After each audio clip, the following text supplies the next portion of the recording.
আজকে আমি রান্না করব মুরগির মাংস আলু দিয়ে একটু পাতলা পাতলা করে। এর জন্য আমি আলুগুলো প্রথমে সিদ্ধ করে নিয়েছি আর রান্নাটা করব সম্পূর্ণ বাটা মশলায়। প্রথমে আমি আলুগুলো ছিলে নিচ্ছি।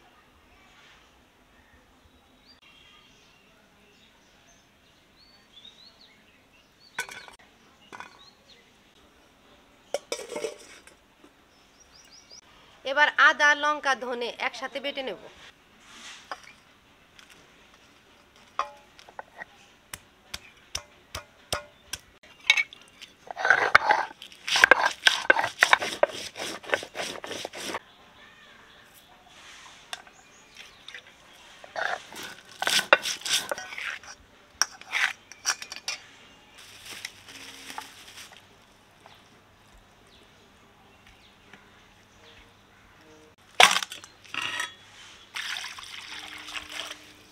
মাংসের পিসগুলো আমি ছোট ছোট করে কাটিয়ে নিয়ে এসেছি, এবার ধুয়ে নিচ্ছি।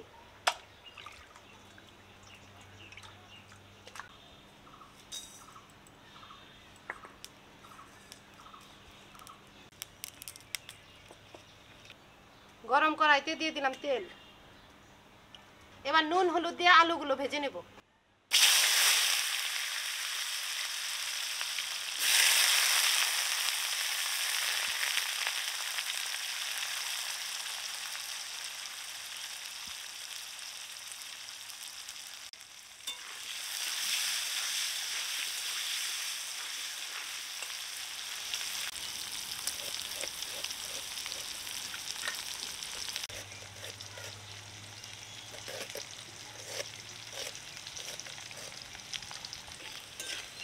আলুগুলো লাল লাল করে ভেজে নিলাম।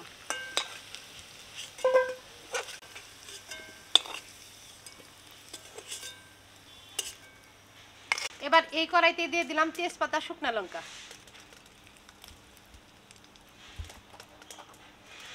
গোটা জিরে, পেঁয়াজ কুচি,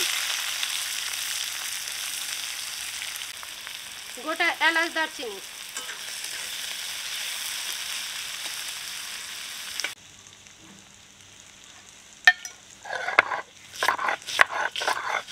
পেঁয়াজগুলো ভাজা ভাজা হয়ে গেছে। এবার এর উপরে দেব পেঁয়াজ রসুন বাটা,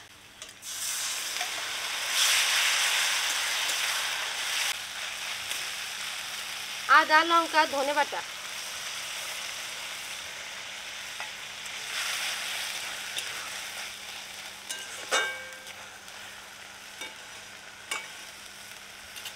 দিলাম হলুদের গুঁড়ো, মশলার থালা ধুয়ে অল্প জল,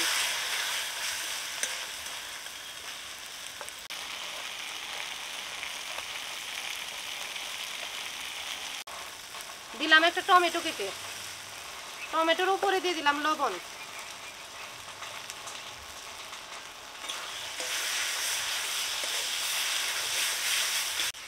মশলা কষে গেছে, এবার মাংস দিয়ে দিব।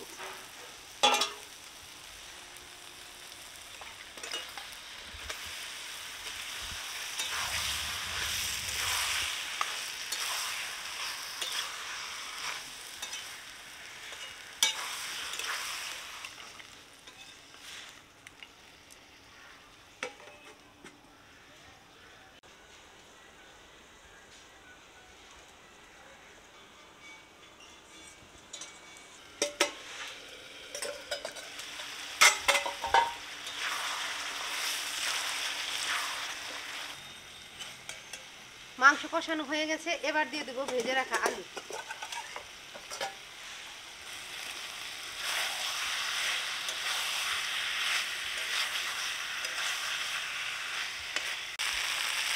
ঝোলে দিয়ে দিলাম গরম জল।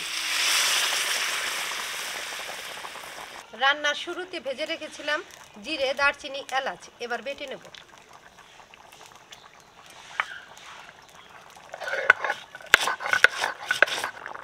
ভাজা মশলা বেটে নিয়েছি, এবার দিয়ে দিলাম।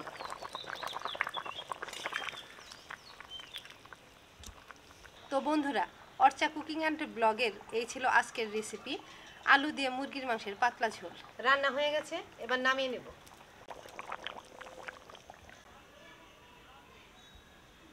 বন্ধুরা, আজকে আমি তোমাদের সাথে আমার রাতের রান্নার রেসিপি শেয়ার করলাম। আশা করি তোমাদের ভালো লেগেছে। তোমরা এই চ্যানেলটা ইউটিউব থেকে সাবস্ক্রাইব করো, ফেসবুক থেকে ফলো করো, লাইক করো, আর প্লিজ তোমরা এই ভিডিওটা শেয়ার করে আমার পাশে থেকো।